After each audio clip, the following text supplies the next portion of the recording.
Alors, la foi est une ferme assurance des choses qu'on espère, une démonstration de celles qu'on ne voit pas, ne goûte pas, ne touche pas, ne sent pas ou n'entend pas.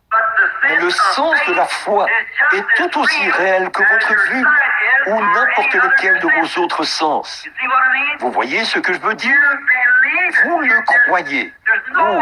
Il n'y a personne qui puisse vous en faire douter, parce que vous possédez ce sens qui vous dit qu'il en est ainsi. Vous diriez, cette chemise était blanche. Et si je vous disais qu'elle est rouge, eh bien, vous ne le croiriez pas, parce qu'elle est blanche. Votre sens de la vue dit qu'elle est blanche. Vos yeux le disent. Eh bien, maintenant, si vous croyez, vous qui êtes ici pour qu'on prie pour vous, qui que vous soyez, si vous croyez ce soir que vous serez guéri aussi fermement que votre vue indique que la chemise est blanche, l'œuvre est accomplie maintenant même. Merci, Dr. Cowbell. C'est vrai, la foi est une ferme assurance des choses qu'on espère, une démonstration de celles qu'on ne voit pas, ne goûte pas, ne touche pas, ne sent pas ou n'entend pas. C'est un autre sens. C'est dans l'autre dimension. Ça n'a rien de naturel. Vous ne pouvez rien recevoir de Dieu si ce n'est par la foi. Par la foi, les murailles de Jéricho sont tombées. Par la foi, Moïse a refusé d'être appelé le fils de la fille de Pharaon. Par la foi, Gédéon a fait telle et telle chose. Par la foi, le seul moyen. Et sans la foi, il est impossible d'être agréable à Dieu. Et si vous voulez lui être agréable, vous devez venir à lui avec foi, en croyant que sa parole est la vérité. Pourquoi est-ce que je me tiens ici et que j'exprime ceci en parole? Et je dis que personne ne peut s'avancer sur cette estrade sans que son état soit diagnostiqué et que les maladies soient révélées, les secrets des cœurs. Et peu importe combien les gens sont infirmes, il n'y a personne qui a déjà assisté aux réunions qui ne sait pas que chaque fois, ils sont guéris. Pourquoi? Quand l'ange m'a rencontré, il a dit, si tu amènes les gens à être sincères, ou si tu es sincère et que tu amènes les gens à te croire, rien ne résistera à ta prière. Je le crois. Et si je peux vous amener à faire la même chose, Louisville, Kentucky sera secoué comme jamais auparavant. Voilà un défi. Mais ce que j'essaie de faire ce soir, c'est de vous amener à voir ce que je veux dire. Alors, quand vous viendrez ici et que vous serez délivrés, tenez-vous-en strictement à cette parole. Il est le souverain sacrificateur de votre confession. Je ne peux rien faire pour vous tant que vous n'avez pas d'abord confessé qu'il l'est. Alors, quand vous confessez cela, alors croyez-le. Agissez en conséquence et tenez-vous-en à cela.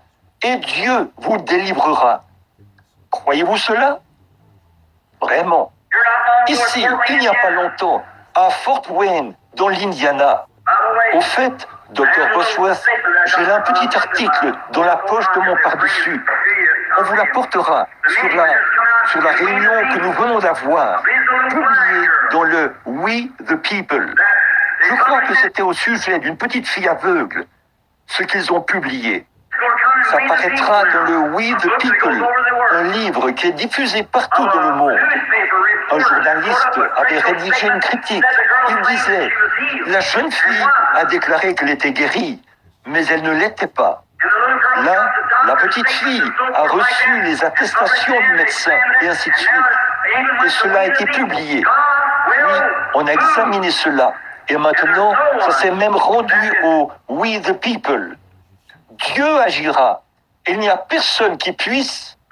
Je laisserai le docteur Bosworth vous le lire. Peut-être à la réunion de demain après-midi.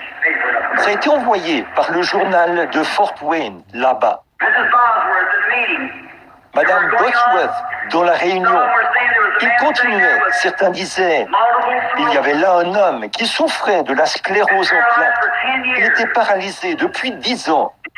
Et il avait une paralysie progressive. Cela s'était propagé dans sa colonne vertébrale. C'était un homme d'affaires de la ville. Il ne savait pas, il l'avait installé là. Et ils avaient vu beaucoup de gens dans des fauteuils roulants et des gens affligés être délivrés. Et ce soir-là, au fond du bâtiment se trouvait une petite fille qui louchait. Elle avait vu beaucoup de gens qui louchaient être délivrés. Je n'ai jamais vu un seul enfant qui louchait venir sur l'estrade sans avoir été guéri. Et en moins de 6 mois, nous avons vu plus de 300 personnes qui louchaient être guéries. Nous en avons reçu des rapports, 40 000 témoignages de malades, à ce jour, de guérison, d'attestations signées par des médecins, et ainsi de suite. L'heure est venue, les amis. Le moment est venu. Je dis ceci, et vous pouvez me traiter de fanatique si vous le désirez. Je crois que ceci indique la seconde venue de Jésus-Christ. Amen. Car il y aura des signes et des prodiges. En fait, si vous n'êtes pas dans le royaume de Dieu, efforcez-vous d'y entrer. Sûrement que j'ai une certaine connaissance de ce dont je parle. Sinon Dieu n'honorerait jamais ma prière pour faire ce qu'il fait. Et vous qui êtes en dehors du royaume, cherchez Christ pour qu'il devienne votre refuge maintenant, pendant qu'il est temps et pendant que vous en avez l'occasion.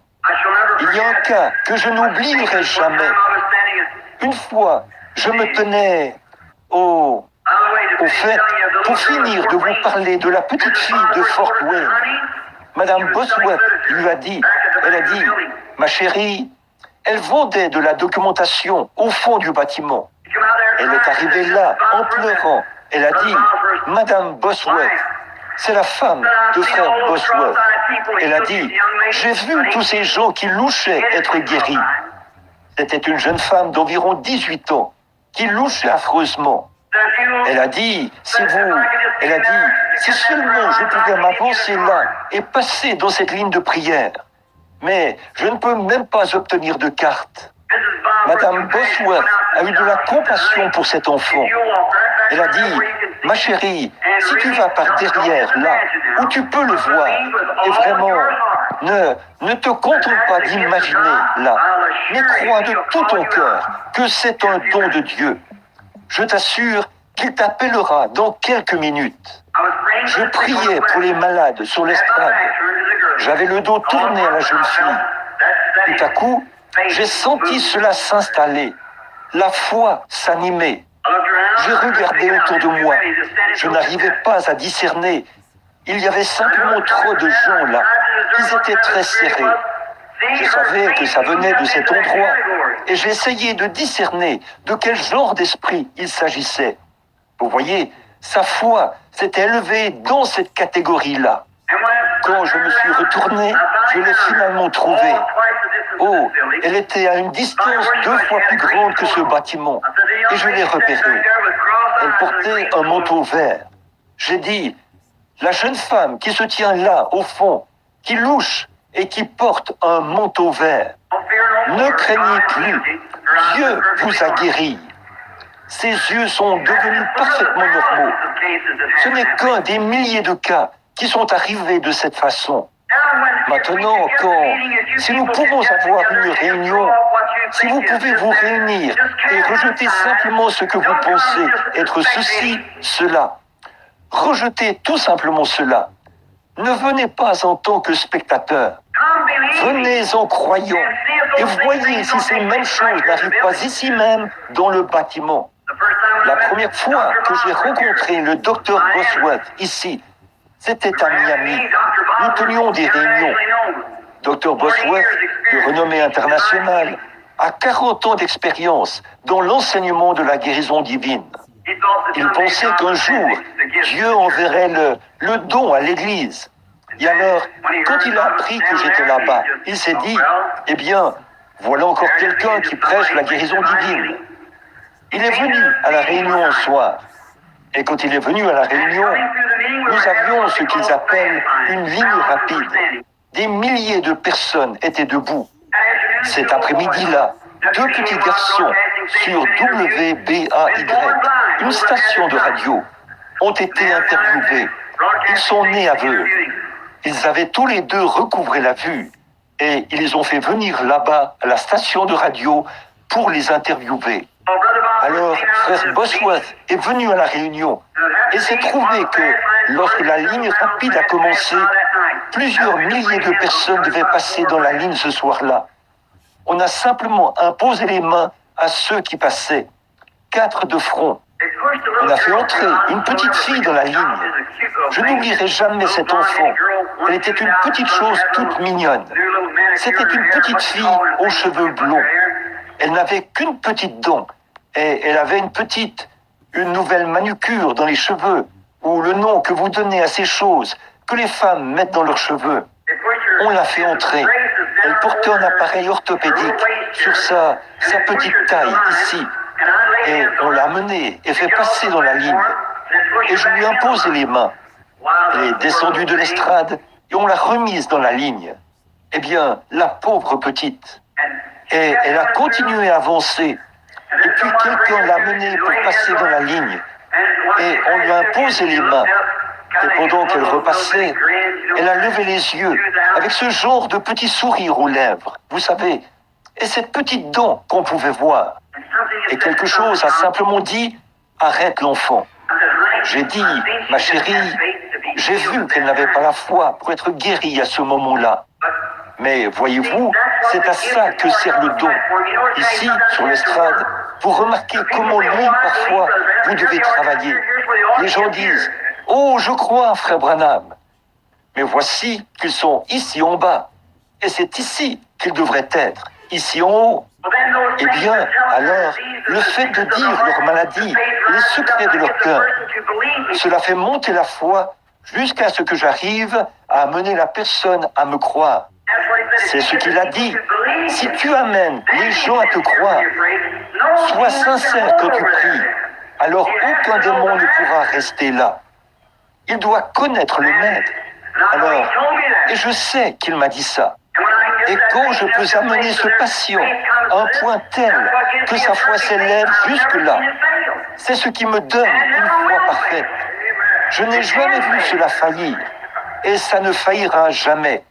Ça ne peut pas faillir.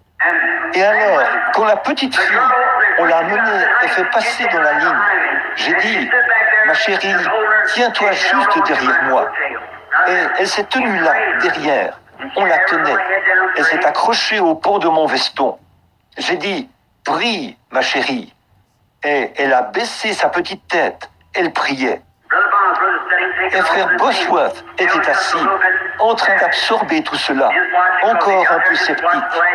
Et il observait, parce qu'il était là-bas. Il regardait la fin de la réunion qui se déroulait. Et c'était le dernier soir des réunions, je crois. Et elle tenait mon veston. Et j'ai simplement continué à prier. J'avais oublié l'enfant. Je me suis encore retourné. J'ai dit, ma chérie, continue à prier. Comme ça. Et au bout d'un moment, j'ai commencé à sentir que la foi commençait à s'installer. Comme un cœur qui bat, qui fait pom, pom, pom. Et quand ça s'est mis à agir comme ça, je me suis tourné vers elle. J'ai dit, maintenant, ma chérie, je lui ai imposé les mains et j'ai demandé au Seigneur Jésus. J'ai dit à la mère, j'ai dit, maintenant, enlevez-lui son appareil orthopédique. Elle a dit, mais frère Branham, je vous le dis, j'ai dit, ne doutez pas de ça, madame. Faites ce qui vous a été dit. Elle s'est approchée et a enlevé l'appareil orthopédique de l'enfant. La voici qui est redescendue en tenant ce très grand appareil orthopédique pour le montrer aux gens, comme ça. Elle était parfaitement normale, aussi normale qu'elle pouvait l'être. Ses petites jambes, n'est-ce pas, Dr. Bosworth? Et j'ai continué cette réunion. Pendant quelques instants, j'ai continué. Oh, c'était à une distance 2 fois plus grande, ou peut-être plus, que ce bâtiment, sous le grand chapiteau de cirque, où les gens se tenaient, jusque-là, au bord de la grande route, là-bas, au Princess Gardens. Alors, à l'arrière, je ne cessais. J'ai senti quelque chose s'installer, qui a commencé à faire encore. Je savais que c'était la foi. Je ne pouvais pas dire exactement d'où ça venait. Je me retournais continuellement pour regarder. Mais les gens passaient si vite, ils pleuraient, ils essayaient de me toucher et tout. Au bout d'un moment, je les repérais, tout au fond, vers l'arrière. Un homme vêtu d'une chemise blanche. J'ai attendu pour savoir quel genre d'esprit l'avait lié. L'homme était infirme. Il était tombé de cheval quelques années auparavant. Il était un marchand à Miami. Sa main était infirme et son bras, comme ça. Il est venu comme critiqueur pour critiquer la réunion. Puis, il a commencé à avoir la foi.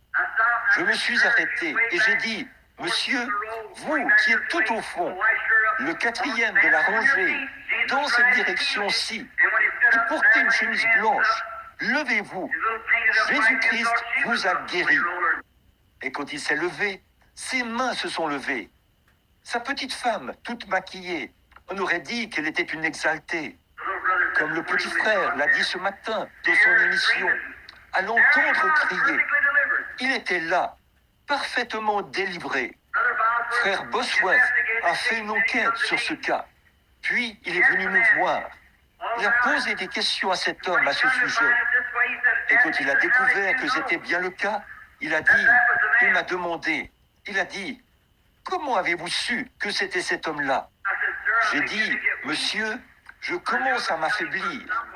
Je savais que ça venait de quelque part. » Et il a dit, il est arrivé au microphone, il a dit, « Cela prouve que Jésus-Christ est le même hier, aujourd'hui et éternellement. » Cela le prouve.